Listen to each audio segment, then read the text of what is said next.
Today, we're going to be talking about the preformation issues that faculty members at universities and colleges need to consider when they are interested in consulting. If you're a faculty member considering consulting, what are the different factors you need to consider when deciding whether to form an entity? This decision is very important because the entity holds the assets and operates the company. So why should the faculty who's interested in consulting take the step to form a business entity? There are several factors that faculty member needs to consider. First, a faculty member who's consulting will typically consult on his or her own. The faculty member is using his or her experience in a particular area to provide advice to a corporation or an organization, and typically that happens individually by that particular faculty member.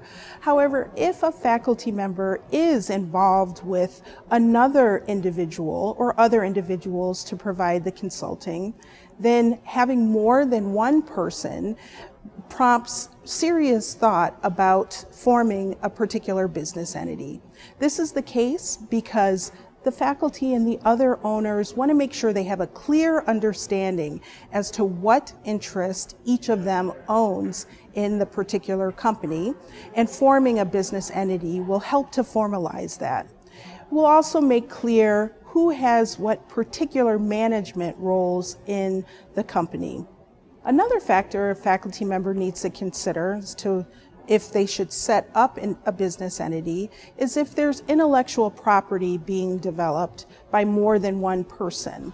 If that's the case, then it is important to set up the business entity to make sure the individuals all have contributed their intellectual property into the company.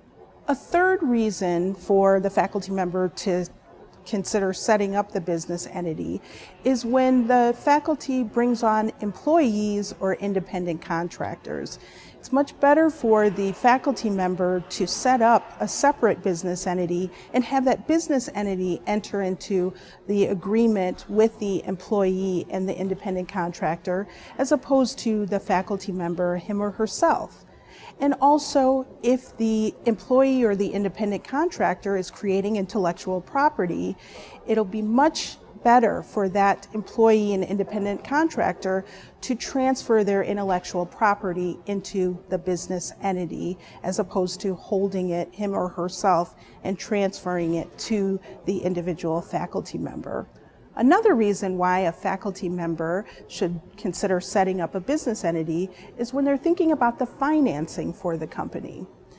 Most faculty who are consulting are getting financing from themselves. They're providing their own funds into the entity in order to get the entity up and running.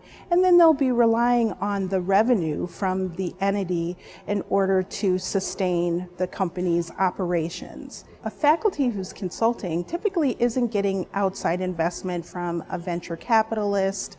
They may be getting outside funding from other sources, but they need to make sure they understand those requirements from those other sources as to the particular type of business entity they should form. For example, if a faculty member is able to get an SBIR grant for their consulting, then they need to understand what the terms of that grant are in terms of them setting up a separate business entity.